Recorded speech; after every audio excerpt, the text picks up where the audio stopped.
내어놓은 후에 앞서가면 양들이 그의 음성을 아는 고로 따라오되 타인의 음성은 알지 못하는 고로 타인을 따르지 아니하고 도리어 도망하느니라.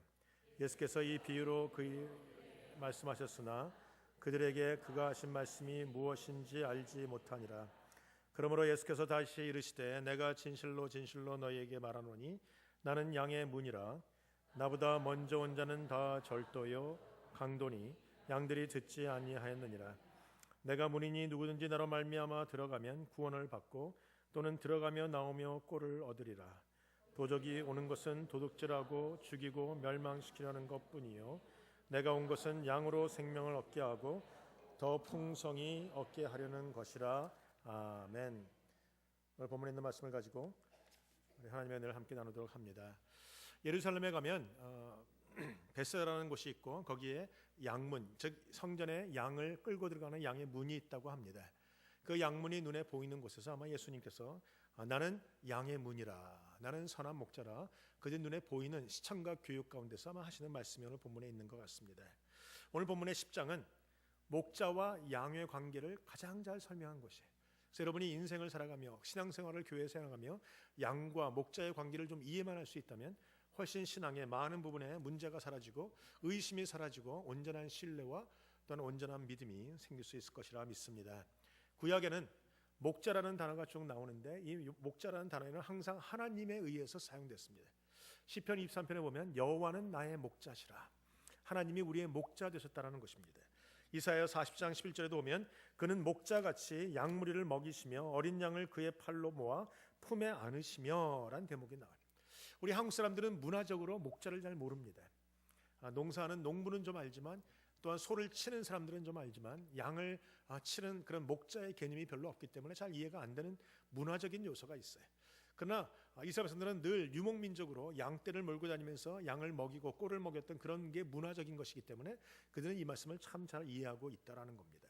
그래서 예레미야 31장 10절에도 여호와께서 목자가 그 양 무리에게 행한 것 같이 그들을 지키시리라. 양을 지키는 자는 양떼가 아니라 목자입니다. 양을 돌보는 것도 양떼가 아니라 목자이시고 양을 먹이는 것도 결국은 목자가 하시고 보호하시는 것도 목자가 하십니다. 우리가 현대교회에서 목사라고 부르는 사람들이 있어요. pastor라고 부르죠. 그러나 이 목사의 원 언어는 스페니쉬에서 나왔는데 목자라는 단어에서 왔던 것이. 그러나 그렇다고 해서 우리가 온전한 목자는 아닙니다. 우리 모든 성도들이 믿고 따르고 본받고 의지할 분은 여전히 예수 그리스도 한 분밖에 없는 것이에요. 그분이 우리의 참 목자 되십니다. 그분만이 우리를 생명의 길로 인도하십니다. 그분만이 우리를 먹이시고 우리를 안전하게 보호하고 계신다라는 겁니다. 스가랴서 11장 7절에 보면 하나님께서 이스라엘의 목자가 되셔서 두 개의 막대기로 그들을 먹일 것이라 했어요. 하나는 은총이고 하나는 희락이고 이런 그런 연락이고 연합된다는 의미에서 두 가지 막대를 가지고 우리 백성들을 다스리고 계시는 것도 설명되고 있어요. 시편 100편에 보면 3절에 우리는 그의 백성이요 그의 기르시는 양이로다. 이런 목자의 개념이 신약에 오면 예수님도 같은 말씀을 하셨어요. 예수님도 성경에 보면 신약에서 이스라엘 백성들을 보면서 이들이 목자 없는 어린 양같이 유리하고 있다라는 말씀을 우리에게 하신 적이 있죠. 그래서 예수님이나 하나님이 다 우리에게 목자 되어주시고 우리를 인도하신 분이라는 것은 분명합니다. 그러나 신약에 보면 바리새인들이 자기네들이 목자라고 주장하기 시작했어요. 우리가 목자다. 우리가 양들을 돌보고 우리가 양들을 치리하고 우리가 양들을 바른 길로 인도하는 우리가 목자라. 그래서 오늘 주님이 스스로 목자라고 말하는 사람들 앞에 그들은 절도요 강도요 사꾼이고 주님만이 선한 목자가 되시고 주님만이 온전한 목자가 되심을 오늘 양문 앞에서 설명하고 있는 사건입니다. 쉽게 얘기하면 그 바로 앞장에 있는 요한복음 9장에 장님 소경된 사람이 눈을 뜨는 장면이 나옵니다. 그런데 만약에 바리새인들이 참 목자라면 자기가 다스리고 자기가 치료하는 양이 건강을 되찾고 눈이 떠지고 온전한 삶을 살게 되면 그거보다 기쁜 일이 어디 있겠어요. 그런데 그들은 그것이 기쁜 것이 아니라 예수님을 헐뜯고 자기들을 통해서 그런 기적이 나갔지 않았다는 것 때문에 예수님을 괴롭히고 거짓이라고 말했던 적이 얼마나 많은지 모릅니다. 여기서 우리는 참 목자와 거짓 목자를 구분할 수 있습니다. 참 목자는 양들이 잘 되는 것을 기뻐합니다. 그러나 거짓 목자는 자기의 능력이 자라나는 것을 기뻐합니다. 자기 이름이 올라가고 내가 배부르고 나의 영향력이 커지는 것만을 기뻐하지 그것은 거짓 목자인 것이 분명해요. 참 목자이신 주님은 아니에요. 여러분은 한 사람 한 사람에게 관심이 있고 여러분을 인도하시고 온전함으로 나오게 하시는 분이 바로 주님이시다라는 거예요. 근데 목자들은요, 양을 인도하는 게 좀 다릅니다. 소를 인도하는 사람과 양을 인도하는 사람은 달라요. 소를 인도하는 사람은 주로 뒤에서 따라갑니다. 소의 이만한 막대기로 소 뒷궁둥이를 툭툭 치면서 이랴 이러면 가죠. 뭐 저다가 해본 적은 없지만 본 적은 있어요. 근데 양을 인도하는 목자는 그렇게 하지 않아요. 앞에서 양의 이름을 불러가면서 갑니다. 그러면 양들이 목자의 음성을 듣고 따라갑니다. 양은요, 게으르고 별로 지혜도 없고 아는 것도 별로 없고 능력도 없는 족속이에요. 그러나 양은 잘하는 게 있어요. 소리를 잘 듣습니다. 양은 눈도 나쁘기 때문에 앞에 뭐가 있는지도 몰라요. 그래서 자꾸 숲에 빠지고 그 나무 숲에 빠져 덤불에 빠져서 엉키고 하는 것은 앞이 잘 보이지 않기 때문에 그런 거예요. 그런데 양이 잘하는 건 소리를 듣는 건데 그 소리를 기가 막히게 알아들어요. 목자가 자기 양떼들을 부르면 자기 목자의 음성을 듣습니다. 제가 얘기를 들어보니까 신기한 것은 양무리가 두 개가 있다가 이쪽 A란 양무리의 목자가 일어나서 A의 양들을 부릅니다. 양들아 가자. 그러면 A 쪽에 속한 양떼들이 쭉 일어나서 그 따라가는데 B쪽에 속한 B에 속한 이 목자의 음성, 거기에 있는 양떼들은요, A 목자가 어떠한 소리를 내도 반응하지 않는다는 거예요. 그래서 오늘 성경에 말하는 타인의 양들은 따르지 않는단 말이 그거예요. 양들은 목자의 음성을 안 하니 음성을 듣고 따른다. 여러분, 양떼들이 해야 되는 게 바로 여러분의 모습. 여러분 다른 건 몰라도 못하고 몰라도 괜찮아요. 신학적으로 몰라도 됩니다. 능력이 없어도 됩니다. 가난해도 됩니다. 배우지 못했어도 됩니다. 남달리 큰 믿음이 없어도 됩니다. 그러나 단지 한 가지, 목자의 음성을 듣고 따라가는 것만큼은 소홀하시면 안 되는 것이에요. 목자의 음성을 듣고 따라가면 살 길이 열립니다. 목자의 음성을 듣고 따라가면 생명이 주어집니다. 오늘 주님이 보니까 10절에 뭐라고 하셨냐면 내가 온 것은 양으로 생명을 얻게 하고 더 풍성히 얻게 하리라. 어떤 양들이 생명을 얻고 더 풍성히 얻고 그 9절에 나오는 꼴을 먹게 됩니까? 목자의 음성을 바로 듣고 따라가는 자들입니다. 여러분 그래서 기도하셔야 돼요. 하나님, 성령 하나님 내 귀를 열어주셔서 다른 건 몰라도 다른 봉사는 못해도 하나님의 음성을 듣고 말씀을 듣고 순종하는 자 되게 달라고. 그것이 우리의 살 길인 것이죠. 많은 분들이 그래요. 인생을 살아가면서 뭐 말씀이 뭐 이렇게 중요해. 이거 옛날 말인데 고리타분한 게 이게 뭐가 중요하겠어. 근데 그런 이야기는 신명기에도 나와요. 신명기 34장인가 보면 말씀을 따라가는 것은 헛것이 아니라 허사가 아니라 우리에게 생명이다 그랬어요. 여러분 이 말씀을 듣고 순종함으로 주님의 음성을 듣고 따라가는 여러분들에게 생명이 임하고 더 풍성히 임하시게 주님의 이름으로 축원드립니다. 오늘 본문에 보면 본문을 쭉 보면 주님께서 몇 가지를 말씀하시죠. 목자는 예수님을 가리키고 양의 울이라는 것은 교회를 가려요. 양의 울타리라는 것은 교회를 말합니다. 그리고 문지기라는 것은 성령님을 말해요. 그러니까 여러분 양떼들을 지키는 것은 주님의 음성을 듣고 말씀하시는 목자인 예수님과 함께 우리 안에서 문을 열어주시고 문을 닫고 우리를 보호하시는 울타리가 되어주시는 성령 하나님이 또한 필요한 것이에요. 그래서 교회는 성령을 강조하는 거예요. 말씀과 성령으로 하나님의 사람을 세우겠다. 오늘 본문에 보면 참 목자가 누군지에 대해서 분명히 설명합니다. 여기 보면 세 종류의 목자가 나옵니다. 1절에 보시면 절도요 강도가 나오죠. 절도라는 말은 thief이라는 단어고 강도란 말은 robber라는 단어예요. 이 절도로 도둑질하는 사람들은 몰래 들어와서 훔쳐가고 강도라는 것은 때를 지어서 힘으로 제압하고 빼앗아갑니다. 좌우지간 그들의 특징은 빼앗아간다는 것이 있어요. 자기들을 배부르게 위해서 양떼들을 도적질하고 빼앗아가고 죽이고 멸망시키는 일이 절도와 이 강도의 사꾼, 강도의 목자들이 하는 것이고 사꾼이라는 단어도 나와요. 사꾼이라고 해서 우리가 늘 나쁜 이름으로 쓰이지만 사실 사꾼이라는 이름 자체는 나쁜 건 아니에요. hired man, 돈 받고 일하는 사람들이에요. 근데 돈 받고 일하기 때문에 절대 어려움에 양들이 처하면 자기가 위험해질 때는 일을 안 하는 게 사꾼들이에요. 늑대가 이리떼가 쳐들어와도 자기가 다칠 것 같으면 양떼를 버려두고 도망가거나 양떼가 잘못 길을 가서 저기 낭떠러지 숲에 빠졌어도 자기가 안전한 것을 생각해서 그 양떼를 버려두고 가는 게 사꾼이라는 것이죠. 그런 의미에서 주님이 그들과 본인 선한 목자를 비교하시는 거예요. 나는 사꾼이 아니고 나는 절도가 아니고 나는 강도가 아니기 때문에 양들을 바로 인도하고 양들을 먹이고 양들을 고쳐주고 양들을 위해서 목숨을 버린다.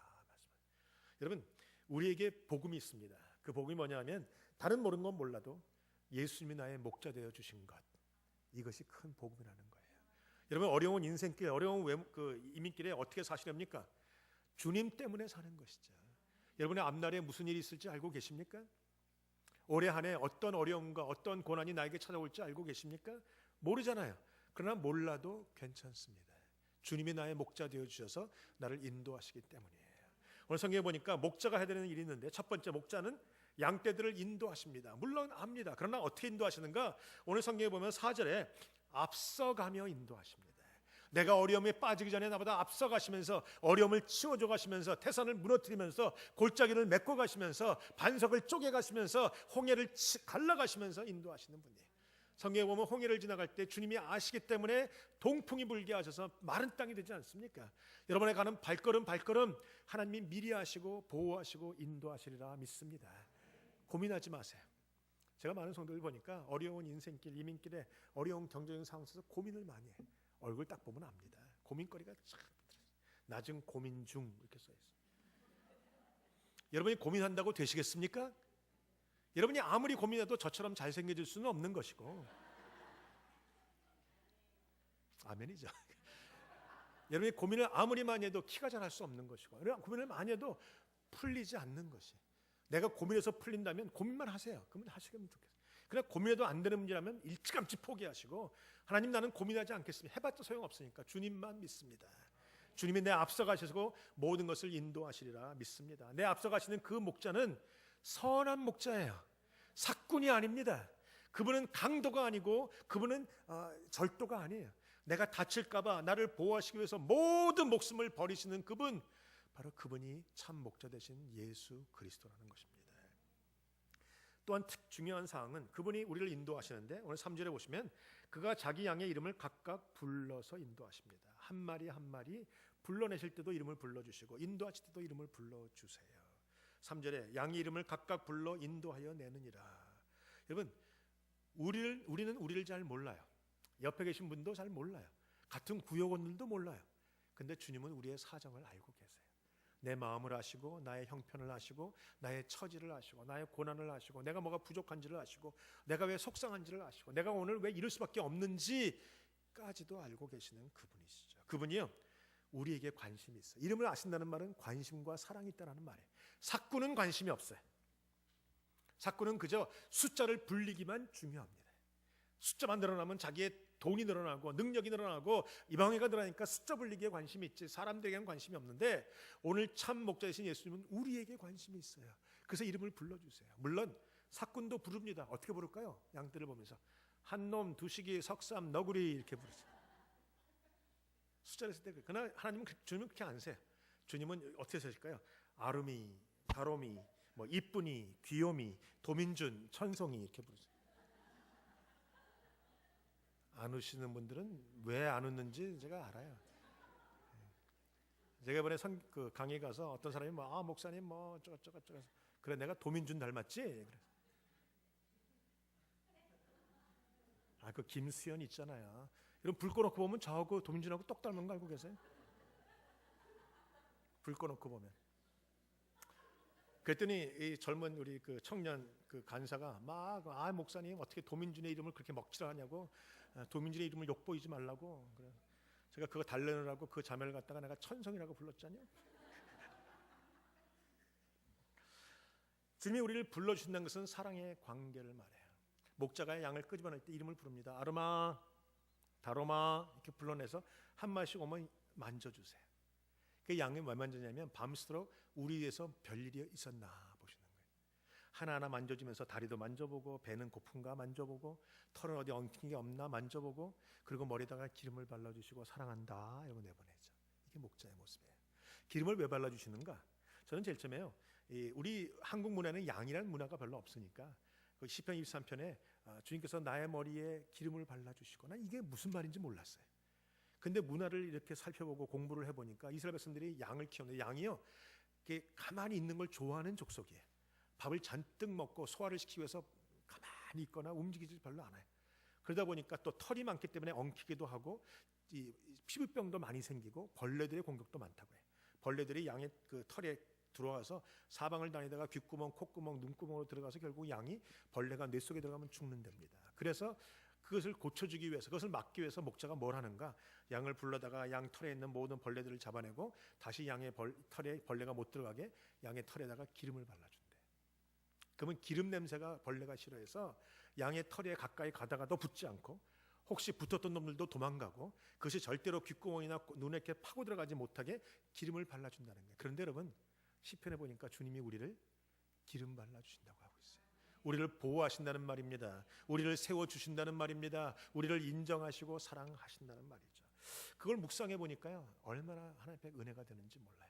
사람들은 나의 양의 털만을 원하지만 목자 되신 주님은 양의 안녕을 원해요. 안전함을 원하고 건강을 원하고 잘 되기를 원하십니다. 오늘 주님이 여러분의 이름을 부릅니다. 여러분 이름 불러준다는 건 굉장히 중요해요. 제가 때때로 그 부부 세미나를 하다 보면요, 부부가 자꾸 싸우는데 왜 싸우는지 아세요? 이 아내가 기분이 나쁜 이유가 뭐냐면 남편이 야 불러서 그렇대요. 여러분 혹시 남편이 야 부르는 분 계세요? 똑같이 불러주세요. 야. 사랑하는 사람은 야 부르는 게 아닙니다. 이름을 불러주는 겁니다. 저도요, 이게 우리 아내를 부를 때 진연마라는 이름이 자꾸 입에 붙어서 진연마 불렀다가 고치는 경우가 있어요. 화정아, 화정아, 화정씨, 뭐 화정 이렇게 부르죠. 그러니까 여러분 인생에 자꾸 이름을 불러주시는 게 좋아요. 그게 이름 가운데 사랑이 있고 이름을 불러준다는 것은 그 사람을 내가 받아주는 것이거든요.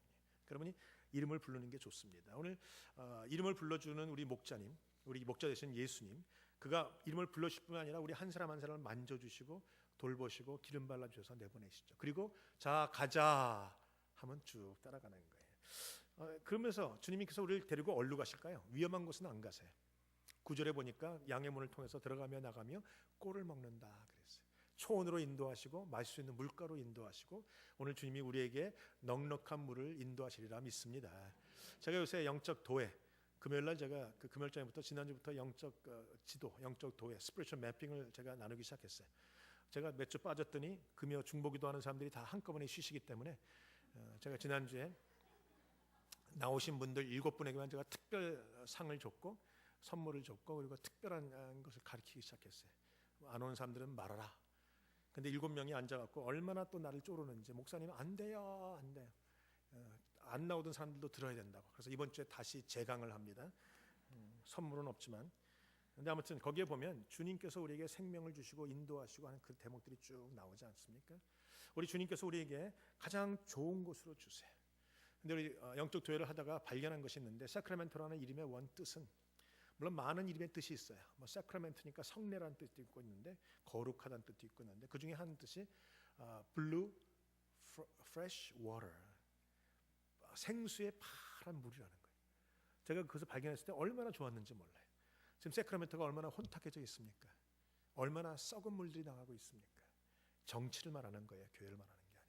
정치계에서 얼마나 썩은 물들이 이 캘리포니아로 전 세계로 흩어지고 있는데 그러나 하나님의 원 계획은 여기서 맑은 물이 쏟아져 나가는 걸 원하세요. 그러면 우리가 영적 도회를 금요일날 모여서 영적 스피리추얼 매핑을 공부하고 영적 전쟁을 치르고 기도할 때 하나님이 이곳에서 혼탁해졌던 물들이 다시 변하여 아름답고 깨끗하고 먹을 수 있는 생수가 이곳에서 터져나오게 되리라 믿습니다. 생수를 먹이시는 주님, 마실 물가로 인도하시는 그분, 바로 그분이 참 목자 되신 예수 그리스도라는 것입니다. 여러분 그분이 계시기 때문에 외롭지 않아요. 인생은요 그분이 계시기 때문에 살만한 것입니다. 신앙생활도 마찬가지. 목자 되시며 나를 인도하시며 내 이름을 불러주시며 나를 안아주시며 나를 먹여주시며 내가 다칠까 봐 모든 기름으로 발라주시며 마실 물가로 인도하시며 무엇보다도 나를 위해서 목숨을 버리신다고 말씀하셨던 바로 그분이 있는 것이 복입니다. 예수 믿으면 얻게 되는 복 중에 복이 뭔가? 예수님이 나의 목자 되시고 나는 양이 된다는 거예요. 여러분 양은요 별반 할 것이 없어요. 그저 목자의 음성만 듣고 따라가면 사는 것이, 따라가면 평안하고 따라가면 안전하게 되리라 믿습니다. 여러분 사람 잘 만나는 거 복 아닙니까? 여러분 여자들은요 남편 잘 만나는 게 복입니다.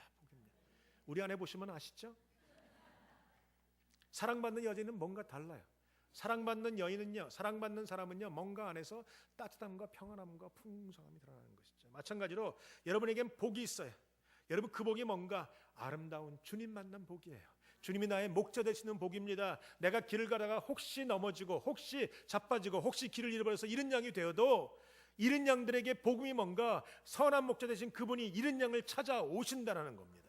찾아와서 목숨을 버리면서 희생하시면서 그분을 그 여린 양을 건져서 양의 우리 가운데 다시 집어넣어 주시는 그분의 사랑. 오늘 그 사랑에 감격하시고 그 사랑 가운데 머무시는 여러분 되시길 주님의 이름으로 축복합니다. 선한 목자이기 때문에 여러분을 일부러 괴롭히지는 않습니다. 좀 사꾼들은 그럴 필요가 있을 것 같죠. 근데 선한 목자 되신 주님은요, 절대로 일부러 여러분을 괴롭히지 않아요. 그러나 우리 가운데 고난이 올 수는 있어요. 그 말은 뭡니까? 일부러가 아니라 주님이 목자 되신 그분이 목적을 가지고 고난을 주신다는 겁니다. 양들은요, 게으르고 뭉쳐있기를 좋아해서 가만 보면 양은요, 더운 여름날에도 같이 뭉쳐있대요. 그러다 보니까 피부병이 생기고 털들이 빠지고 문제가 생겨요. 그래서 그것을 흩어놓기 위해서 목자가 뭐라 하냐면 가끔 가다가 염소를 그 안에다 풀어놓는데, 우리가. 그럼 염소의 특성은 딜에 받는 게 특성이기 때문에 막 받아서 사방을 흩어놓으면 그때부터는 양떼들이 그 피부병이 사라지고 괜찮아진다는 거예요. 그런 의미에서 이 흑염소가 아니라 염소도 점심시간이 돼갖고 염소도 때때로는 중요합니다. 여러분 그런 분이 계시죠. 목사님 우리 집 가운데 염소만 없었으면 좋겠어 우리 교회. 아니요, 염소도 때때로 필요합니다. 하나님 우리에게 고난 주실 때는요, 그 고난이 있기 때문에 우리가 강건해져요. 고난이 있기 때문에 건강해집니다. 고난이 여러 가지 모양으로 다양하게 찾아옵니다. 어떤 사람은 아픔으로, 어떤 사람은 병남으로, 어떤 사람은 낙심함으로, 어떤 사람은 경제적인 문제로, 어떤 사람은 식구들의 죽음으로, 어떤 사람은 여러 가지 문제로 고난이 찾아오지만 선한 목자 되신 주님을 믿으시기 바랍니다. 우리는 고난 가운데서 죽을 자가 아니라 그 고난은 반드시 나를 강건하게 만들 고난이에요. 오늘 주님이 우리를 향해서 보호하시고 인도하시고 지켜주세요. 여기서 하나님은요, 주님은 선한 목자 되시기 때문에 한 번도 우리 양물에게 눈을 띄지 않으세요. 사꾼들은 잠잘 수 있지만 선한 목자이신 주님은 날마다 양떼들을 바라보세요. 어떻게 합니까? 성경에 보니까 예수님이 제자들을 갈릴리 바다에 보내시고 산 위에 올라가서 기도하러 올라가세요. 여러분 기도할 때 눈을 감고 기도하는 게 맞습니까? 뜨고 기도하는 게 맞습니까? 물론 히브리 문화에서 눈을 뜨고도 기도해요. 그렇지만 만약에 눈을 뜨더라도 그분이 어떻게 눈을 떴을까? 하늘을 향해서 눈을 떴을 거예요. 그런데 산 꼭대기에서 성경에 보니까 기도하시는 중에 자기들의 제자들이 갈릴리 바다에서 폭풍 가운데 괴롭게 노젓는 것을 보시고 가다와요. 반드시 눈을 뜨고 기도하는 그분이 주님을 바라봤을 것 같은데 주님을 바라보시다가도 자기들의 제자들에게 관심이 있으셔서 그들이 당하는 고난을 보고 계신다라는 거예요. 여러분 우리가 고난을 당할 때 절대 혼자가 아닙니다.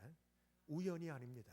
주님이 여러분 고난당하는 걸 보고 계십니다. 지켜주십니다. 그리고 그들이 도무지 견딜 수가 없는 그 순간에는 주님이 기도를 멈추시고 그 가운데 찾아오시지 않으십니까? 그러니까 여러분의 인생에 선한 목자가 있다는 사실이 복이라는 것을 믿으시기 바라요. 옆에 고백하세요. 우리 당신은 복된 사람입니다. 선한 목자인 예수님이 계십니다. 때로는요, 양떼 입장에서는 왜 갑자기 염소가 생기는지 이해가 안 될 겁니다. 왜 갑자기 염소가 와서 잔잔한 교회를 막 흔드는지 치받는지, 왜 내 인생에 평안한데 자꾸 염소란 것이 생겨갖고 내가 아프고 병나고 가난해지고 문제가 생기고 자꾸 어려운지를 모를 거예요. 그러나 목자는 알고 계세요. 그것이 복이기 때문에, 그것이 은혜이기 때문에 그러신다는 것입니다. 우리가 여기서 배우는 하나님을 경험하는 삶의 이야기에 보면 거기에 두 번째 원리가 뭐냐면, 첫 번째 원리는 하나님이 일하신다. 두 번째 원리는 하나님 우리를 사랑하신다는 거예요. 쉽게 얘기하면 우리 인생에 하나님이 나를 사랑하시기 때문에, 하나님은 사랑이시기 때문에 사랑 아니면 할 수 있는 일이 아무것도 없어요.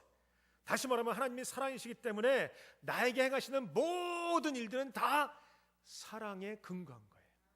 믿으십니까? 여러분 인생에 좋은 일이든 나쁜 일이든 다 하나님의 사랑에 근거한 것입니다. 지금 당장 안 좋은 일이라고 하나님이 나를 버리신 것이 아니라 사랑하시기 때문에 이 일을 나에게 허락하시고 이것이 이루어지면, 통과하면, 극복할 때 내가 능력이 생기고 근육이 생기고 기쁨이 생기고 큰 용사로 나올 수 있다는 것입니다. 여러분 양떼들은요, 자기 자신을 보호할 수 있는 능력이 하나도 없는 족속이에요. 다른 동물들은요, 약한 동물들도 살기 위해서 띵뛰기를 잘하든가, 아니면 숨기를 잘하든가, 몸이 재빠르든가, 아니면 그가 스컹크처럼 냄새를 피우든가, 자기가 뭔가 보호하는 방법이 있는데 양은 보호하는 방법이 하나도 없어요. 소리만 좀 들을 수 있을 뿐 눈도 나쁘죠, 뛰지도 못하죠, 털은 많아갖고 숨지도 못하죠, 소리도 못 내요. 심지어는요, 늑대들이 약 1리터 들어와서 잡아가도 엥 한마디도 안 한대. 그냥 잡혀가는 족속. 그 정도로 무능한 족속이에요. 어찌 보면 우리가 그래요.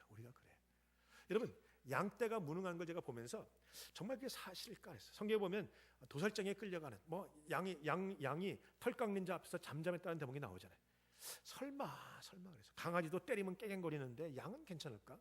근데 제가 94년에 몽고에 선교지를 갔어요. 6주를 갔다 왔는데 선교지 마지막쯤 됐을 때 거기 청년들이 한 100명 정도 몽고 청년들하고 우리가 6주 동안 사역을 했어요.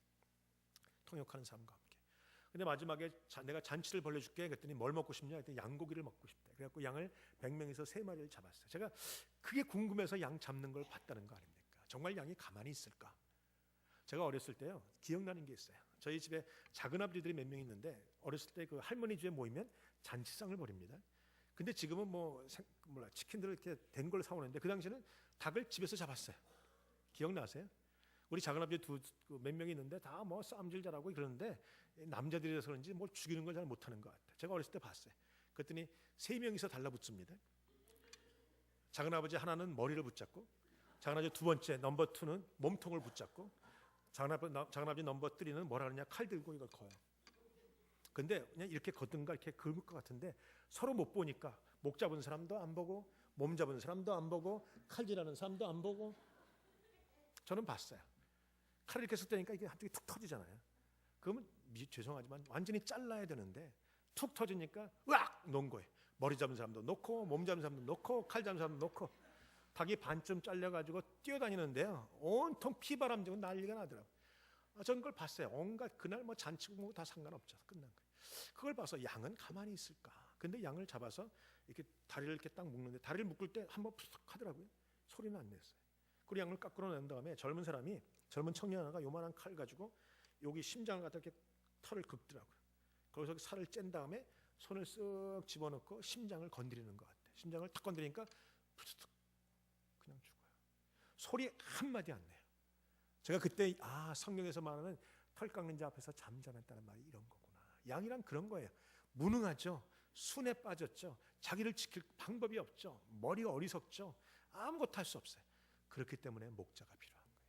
오늘 성경에 보면 그래서 목자가 양떼들을 보호하신다고 말하고 있어요. 목자는 양떼를 보호하는 것에 목숨을 걸고 그것 때문에 살아가시는 분이 바로 목자인 것이죠.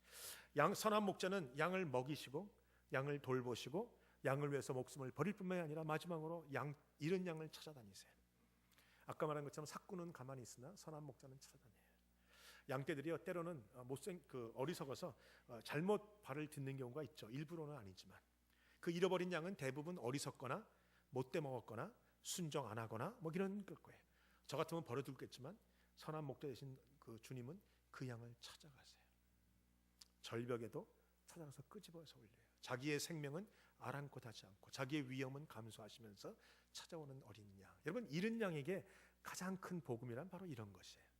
잃은 양의 입장에서는 주님이 목자 되신 것이 축복인 것이에요. 내가 길을 가다가 길을 잃어버릴 때가 있어요. 여러분 중에 지금 길을 잃어버리신 분 계십니까? 살아가면서 여러 가지 이유 때문에 갈 길을 알지 못하고 할 바를 알지 못하고 눈을 떠도 소망이 없고 아침에 잠자리 일어났는데 일어나고 싶지 않고 오늘은 어떻게 하나 내일은 어떻게 하나. 여러분 그런 잃어버린 길을 잃은 양과 같은 느낌이 있을 때 오늘 여러분 기억하세요.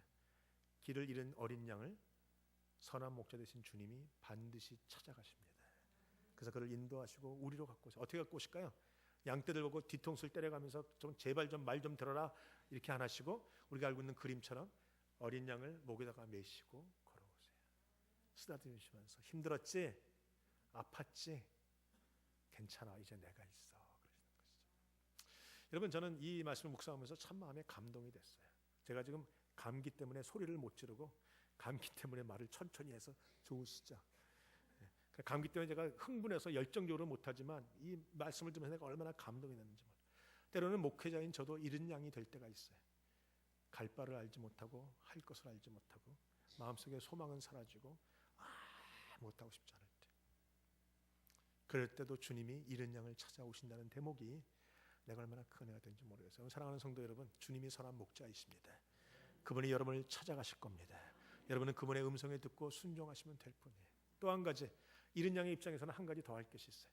잃은 양이 복받는 방법은 한 가지, 목자의 음성만 들으면 되고 양으로서 복받는 비결은 목자의 음성을 들으면 되고 두 번째 양으로서 해야 될 일은 다른 양을 주님 앞으로 인도하는 거예요. 다른 양이 기른 양이 있을 때 주님이 찾아가시겠지만 나도 기른 양들을 같이 움직여가면 그래서 서로 독려하면서 야 우리 함께 가자. 여러분 오늘 본문에 보면 양 울타리가 있어요. 양 우리가 있습니다. 양 우리에 주님이 목자신 분이 양을 다 집어넣고 성령님이 딱 지키시는데 이 양 우리가 뭐냐면 교회를 말하고 있어요. 성도는요, 교회 안에 있을 때 안전한 것입니다. 교회라고 안에서 건물을 말하는 건 아닙니다. 그리스도의 공동체 안에 있을 때 말합니다. 여러분이 아무리 똑똑해도 혼자 신앙생활을 하겠다, 교회는 필요 없다, 공동체도 필요, 나 혼자 잘 믿으면 되지, 절대로 안 돼. 혼자 있는 양은 이리의 밥 먹이가 될 뿐이에요. 같이 있으셔야 돼요. 그래서 구역이 필요한 것입니다. 여러분, 교회라는 공동체 안에 싫다고 해서 도망 나가면 아무 소용이 없어요. 성경에 보니까 노아 방주가 나오는데, 노아 방주는 교회의 예표잖아요. 노아 방주가 깨끗했겠습니까? 노아 방주가 문제가 없겠었습니까? 노아 방주가 뚜껑이 달려있고 거기에 수만 마리의 동물들이 들어가 있는데, 동물들이 잘하는 게 뭐죠? 먹고 싸고 자고 먹고 싸고 자고밖에 안 돼요. 그러면 그 안에 온통 냄새와 오물과 난리가 나겠지만, 그 냄새가 싫다고, 그것이 더럽다거나 방주에서 나갈 뻔일게요, 나가면 죽음인 거예요. 구원은 여전히 교회 안에 있습니다. 선교단체에 있는 것도 아닙니다. 구원은 교회 안에만 있습니다. 여러분이 교회 안에서, 그리스도의 공동체 안에서 구원받으시고 그 안에서 머무시는 것이 건강한 성도의 비결이에요. 물론 선교단체는 선교에 능한 자이기 때문에 교회와 협력해서 하나님의 나라를 이루어가죠. 그런 의미에서 중요합니다. 그러나 교회보다 중요하지는 않습니다. 교회라는 것은, 그리스도의 공동체라는 것은 하나님이 이 땅에 세우신 기관이고 영원히 함께할 것이에요. 선교단체는 주님이 오시는 날 끝날 겁니다. 그러나 교회라는 그리스도의 공동체는 주님이 오실 때도 여전히 존재할 것이고, 천국에 들어가서 그리스도의 공동체인 교회가 어린 양 앞에 예배하는 것이 계시록 7장에 나오잖아요. 여러분 인생에 정말로 주님의 음성을 듣고 그리스도의 공동체를 함께 움직여가면서 주님 앞에 예배하고 찬양하고 생명을 얻으시고 또 풍성하게 얻으시는 여러분들이 되시길 주님의 이름으로 축원드립니다. 기도하시겠습니다.